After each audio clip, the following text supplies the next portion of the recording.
This week brought significant market gains for major United States technology companies. Google resolved its antitrust case, leading to rallies for Alphabet and Apple. Broadcom announced a $10 billion customer deal, boosting its stock. Tesla saw stock gains after proposing a new pay package for Chief Executive Officer Elon Musk. These $8 trillion companies gained a combined $420 billion in market capitalization. Their total value now sits at $21 trillion, despite a dip in Nvidia shares.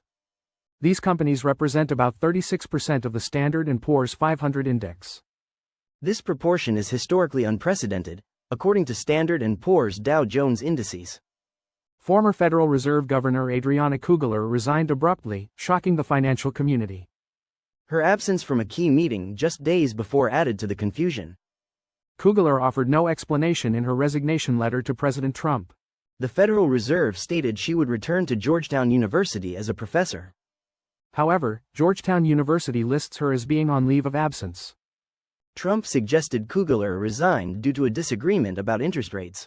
Kugler declined to comment on her resignation or any potential pressure. Federal Housing Finance Agency Director William Pulte accused Governor Lisa Cook of mortgage fraud.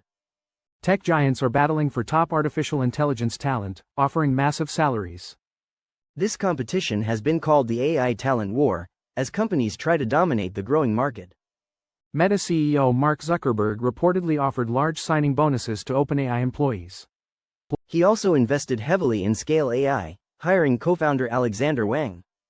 Google attracted Varun Mohan from Windsurf AI in a multi-billion-dollar deal. Microsoft has also quietly hired numerous Google DeepMind employees. The limited supply of qualified AI specialists drives up salaries.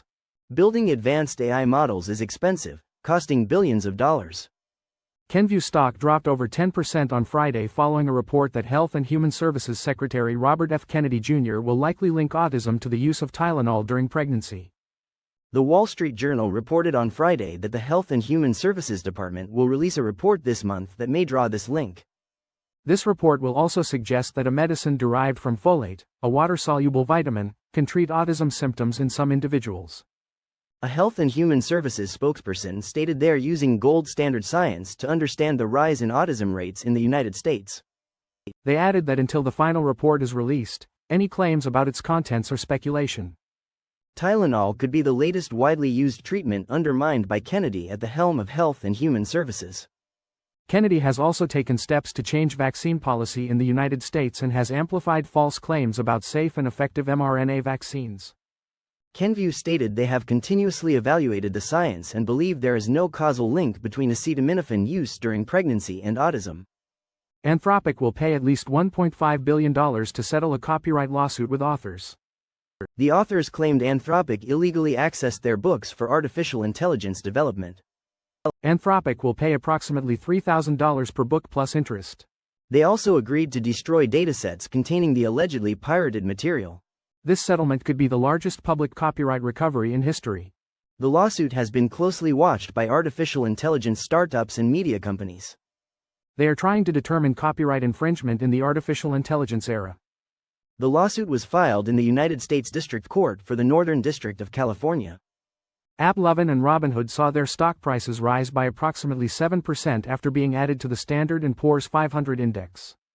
This change will take effect on September 22, according to Standard & Poor's Global. AppLovin will replace Market Access Holdings, and Robinhood will replace Caesars Entertainment. Previously, short seller Fuzzy Panda Research had advised against adding AppLovin to the index.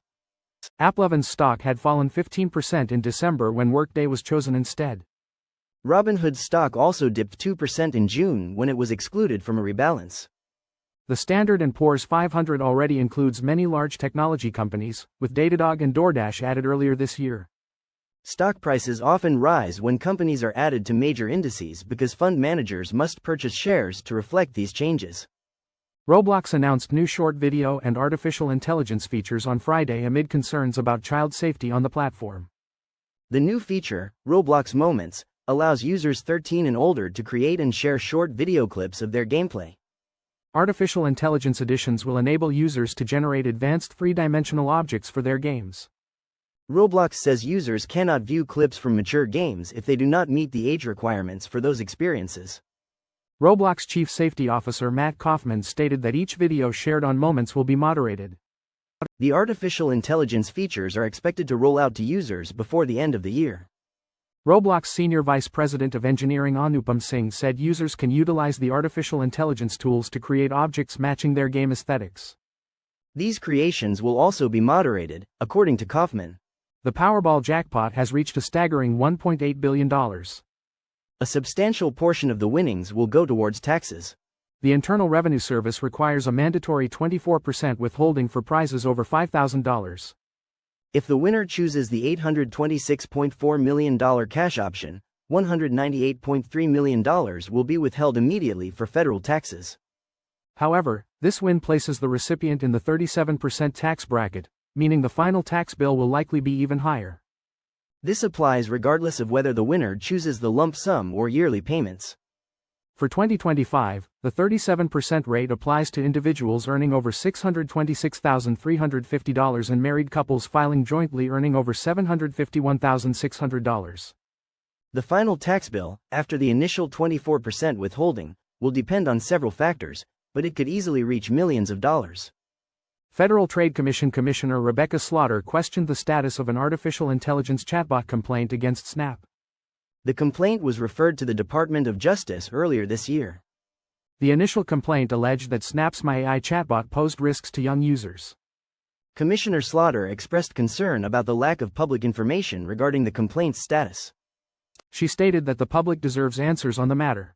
Snap's MyAI chatbot uses large language models from OpenAI and Google. The Department of Justice did not immediately respond to a request for comment. Snap declined to comment. The Senate is working on a bill to regulate digital assets and crypto. This bill aims to prevent stocks and securities from being treated as commodities when tokenized. Senator Cynthia Lummis hopes to have this bill signed into law before the end of the year. A stablecoin bill was already signed into law earlier this year. The current focus is on the market structure bill, which the House passed in July. The Senate is working on its own version of this bill. The Senate bill addresses how digital assets will be regulated as securities or commodities. Senator Lummis expects committee votes this month and next, with a potential floor vote in November. New York City Mayor Eric Adams confirmed he will remain in the mayoral race. This follows a New York Times report about President Donald Trump considering nominating Adams as ambassador to Saudi Arabia. Adams stated his commitment to the race and his belief that he should be re-elected in 2026. Trump reportedly wants two candidates to withdraw, simplifying the path for another challenger to defeat the Democratic frontrunner, Zoran Mamdani. Trump suggested former Governor Andrew Cuomo has the best chance against Mamdani in a head-to-head contest.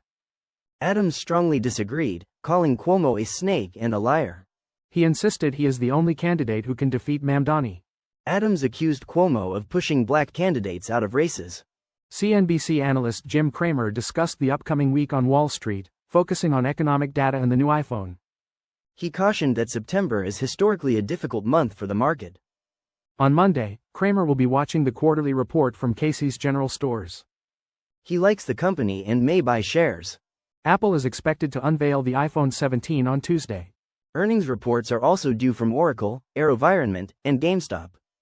Cramer noted Oracle has been performing better recently. He is also confident in AeroVironment, given increased defense spending. Broadcom stock soared almost 11% Friday, reaching a new all-time high and a market capitalization exceeding $1.5 trillion. This surge mirrors a similar jump in December, driven by strong earnings and optimistic commentary from CEO Hock Tan. Friday's rally was fueled by strong third-quarter results and a positive outlook for the current quarter. Tan's upbeat updates on the conference call also contributed to the stock's performance.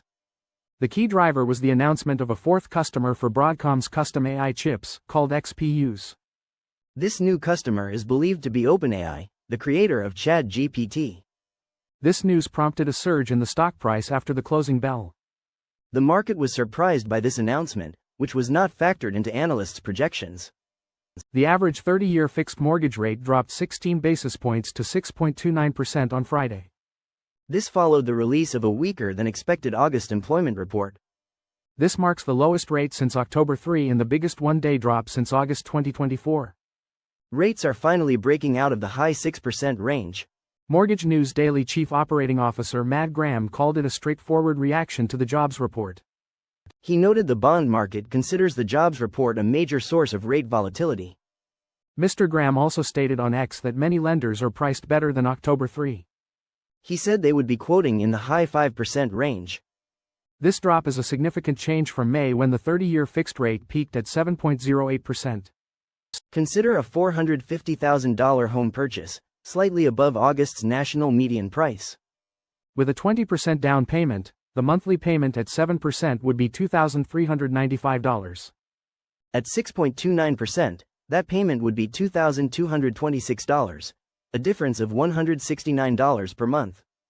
This difference is substantial for homebuyers given current high home prices. This concludes our update on the recent mortgage rate drop. Have a great day. And we will see you tomorrow. Tesla is proposing a new compensation plan for CEO Elon Musk, potentially worth almost $1 trillion. This plan, detailed in a recent financial filing, would grant Musk 12 tranches of shares based on Tesla achieving specific milestones over the next decade. These milestones include market capitalization increases and operational goals, such as vehicle deliveries and robot deployments. The plan also grants Musk increased voting power within Tesla. Tesla chairwoman Robin Denholm stated the plan aims to keep Musk motivated and focused on the company's success. She emphasized that Musk earns equity based on performance and reaching ambitious milestones. One such milestone is reaching a market capitalization of $8.5 trillion. This new plan comes as Musk is involved with multiple other ventures, including SpaceX, The Boring Company, Neuralink, and XAI. That's a wrap on this episode of US Market Brief. Thanks for listening. We'll be back next time with more stock market updates, earnings highlights, and insights from Wall Street.